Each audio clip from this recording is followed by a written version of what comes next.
Okay, so ladies, what's the point of being in a relationship, or staying in a relationship where you've been good, as good can be, only to be unalived by your boyfriend? If I rephrase that question, I guess the question will be, can you avoid being unalived, by your boyfriend, husband, or male friend?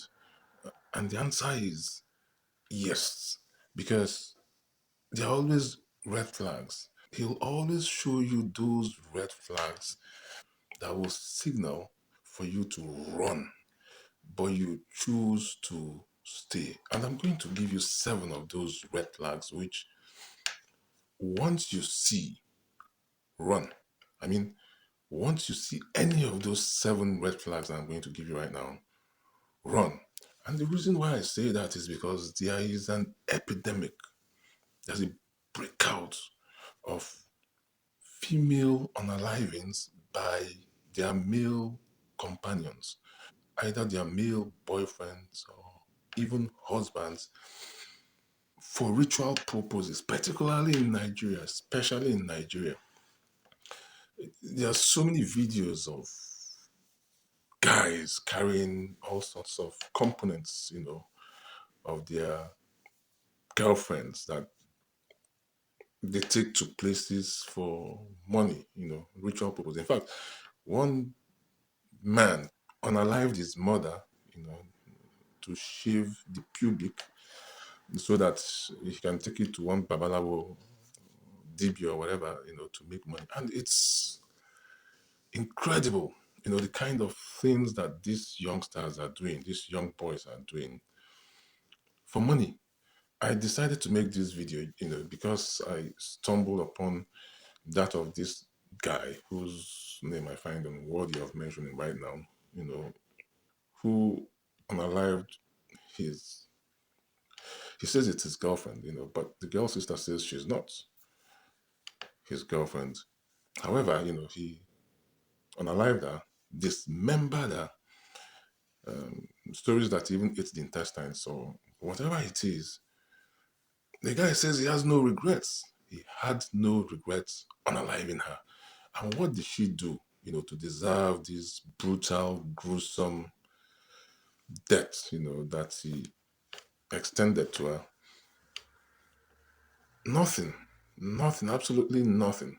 Because even if she was cheating on him, like he claims, that is not enough to unalive anybody. You move on.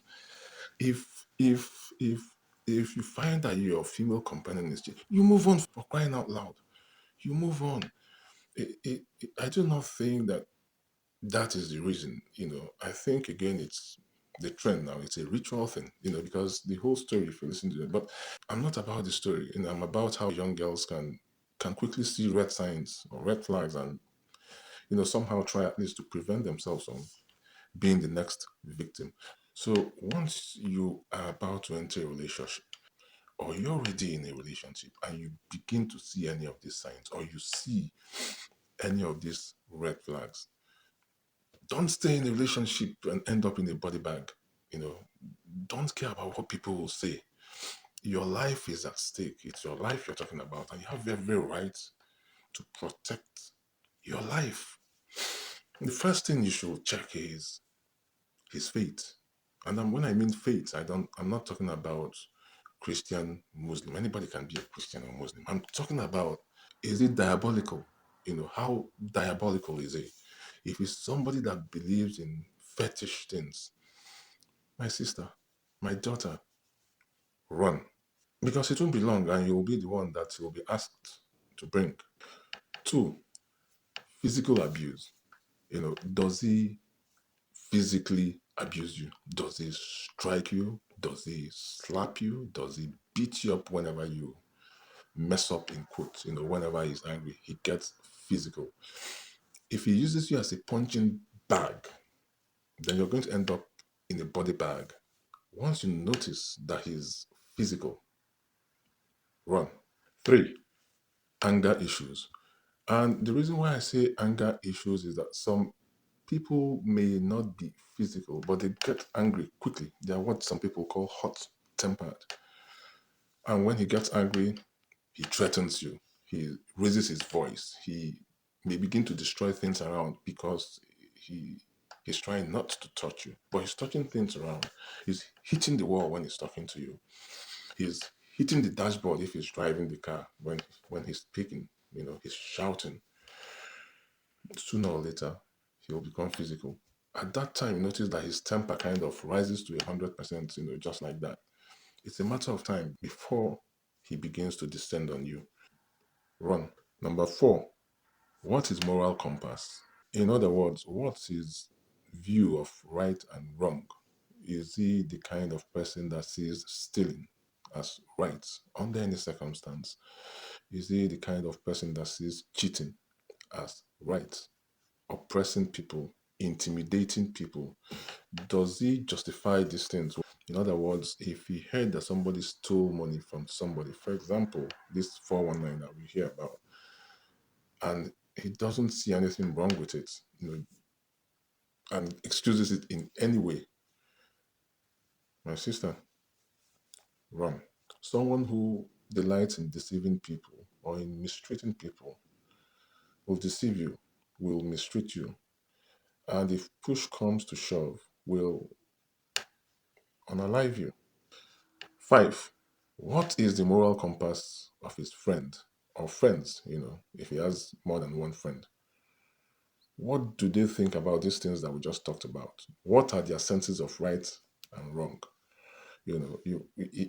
Birds of the same feather, they say, flock together. If his friends have a moral compass that he doesn't see wrong and he flocks with them, then it's just a matter of time before he joins them.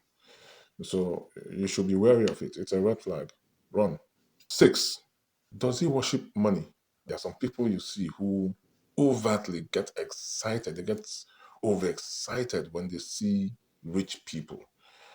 They do not care about how these people became rich. They just want to be rich. If you ask them what they want to do or what they want to be, they tell you they just want to be a billionaire.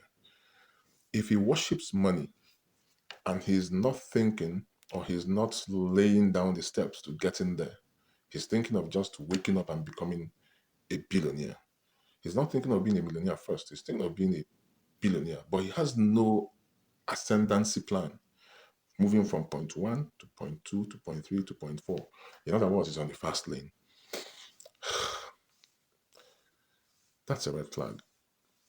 You've got to be very wary. Run.